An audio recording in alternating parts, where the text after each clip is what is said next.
technologies, they used to scatter crowds. You know, they drive up in this technology when they scatter a cloud, and they put out these frequencies.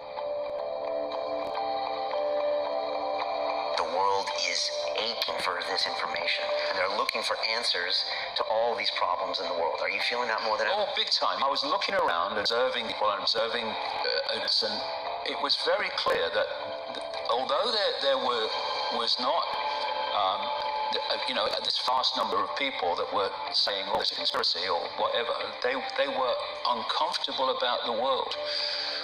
They were uncomfortable about what's happening. They couldn't articulate why they were uncomfortable, but they didn't like it. They felt uneasy about it.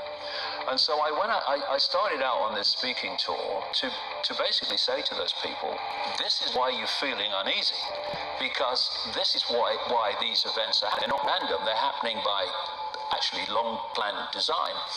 And when people hear another explanation of the world, which instead of presenting the world as a series of random dots, but actually connects them and says that's happening because of that, and that's happening because of that, and that's connected to that, and that's connected to that, and this is where they're all leading us.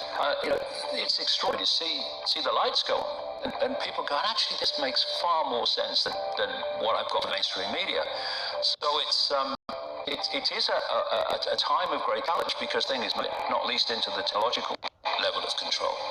But there's such a difference between what you see in mainstream, what you see coming from people who dominate the microphones, and what you get when you talk to people in the general population. They do not see the life the same way. Not least because the more they observe the real world that they're told to believe in, the sense it makes, the more ridiculous it is. So there has to be other explanations, and people are more open to them.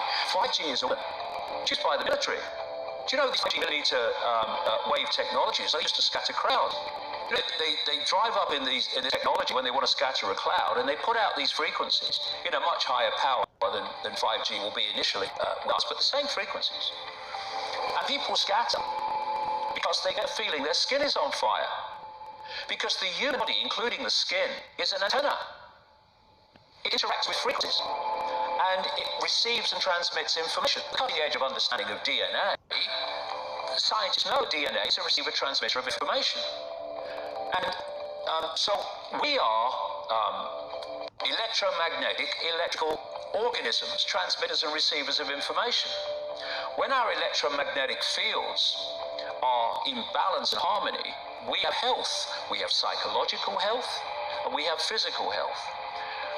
The reason that this technological society is causing so much psychological and quote, physical disease is because these frequencies, technologically driven, we live in this Wi-Fi world now, and all this phone mass and all the rest of it, these technologically generated frequencies are scrambling the balance of the human electromagnetic electrical communication systems. And if you scramble them, you create a state of disharmony, dis-ease, which plays through to physical and mental, emotional, psychological dis-ease. I say this to kids and anybody else. How long could you live without a smartphone? And then ask, what is an alcoholic? An alcoholic is someone addicted to alcohol, yeah. Why is he addicted to alcohol? Because he can't stop drinking it, yeah. But you can't put your phone down. And if you do, within a few minutes you pick it up again, because you're addicted to it. So are you controlling that bit of technology in your hand, or is that controlling you? So do you want your life controlled by a bit of technology? Do you want the rest of your life controlled by it? Or are you now going to go? I'll put this down. The brain processes information electrically. It communicates with the cellular structure electrically. And it operates within a certain band of frequency. If you can broadcast frequencies carrying information, this technology has long been known, carrying information and perceptions within the frequency that the brain decodes information, the brain will decode those frequencies and will have those perceptions. You can externally, without connection to AI, that's the piece de resistance, if you like, that's the kind of holy grail. But even before that, you can influence people's perceptions externally by broadcasting these frequencies that we interact with. We are antenna. If technology is going to be the servant rather than the governor, it has to serve the interests of humanity, and humanity does not have to serve it. We're in a situation now where humanity is serving technology, and it will be serving AI. Increasingly, it is serving AI in its algorithmic expression. Every thought, every emotional response is a frequency. It generates a frequency, and it is of itself a frequency. Hate is a frequency, and it's different than love. You know, when you are in a room and there's lots of aggression and conflict and hatred, you feel it. What do people say? Oh God, you cut the atmosphere with a knife in there. That is because the frequencies of hate and conflict have been so generated, they have changed the electromagnetic field of the room. So 5G is going to be weaponized against us potentially. Yeah, but the point being that they worked out the frequencies of various emotions, including rage and what have you. And basically, they can play across a community these frequencies without anyone knowing, and it starts to have an effect. And you find there is very, very little that won't wait till you're on a landline. And you can have a proper conversation with someone without this burning your brain, and without you constantly on it, because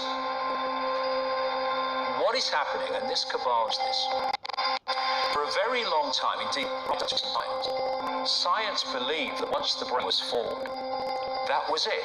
That's how it stayed. They know this thing they call brain plasticity. Brain plasticity means the brain is changing in the way it processes information and the neuron networks it creates to process information. The information you see. So what we've had in this very short time is the human brain bombarded with digital electrical stimulus that it's never experienced before. 5G doesn't travel well because of the nature of its frequency. So instead of big towers, as we have now, broadcasting these frequencies long distances, it won't do that. And it can go through solid objects, what we call solid objects, very well either. So to overcome that, there are going to be boxes broadcasting 5G, this weapon, down every street, all over the world. You're talking phenomenal numbers of these boxes broadcasting, like on the left stand outside your children's room and stuff, broadcasting this stuff. Nowhere you'll be able to go where you won't be in a field of 5G. It's changing the human brain. It's changing the way the brain processes information, and how we process information dictates our perception of reality. And people might not realize why they're feeling it, they start to feel it. And then what they do is they try that with an event. Maybe, some guy is attacked by the police or something, or somebody's arrested for something they didn't commit. And now there's the trigger. The blue touch paper's been lit, or this manufactured frequency-driven age, and you have mass riots, and people do things that they wouldn't normally do, and you make people depressed. You know, the American military, they've admitted this. They have technology that fires frequencies at the enemy, that basically breaks the enemy's spirit, so they give up and put their weapons down, because you're not supporting them going down this road of technological control. So when people say there's nothing I can do, I'm just little me, first of all, you're not little me, that's just a perception of yourself. But there's endless things we can do. The question is, are we going to do them? And that answer to that question will decide if we end up in this technological dystopia or whether we don't. And we better start making the choice quick, because it's moving fast.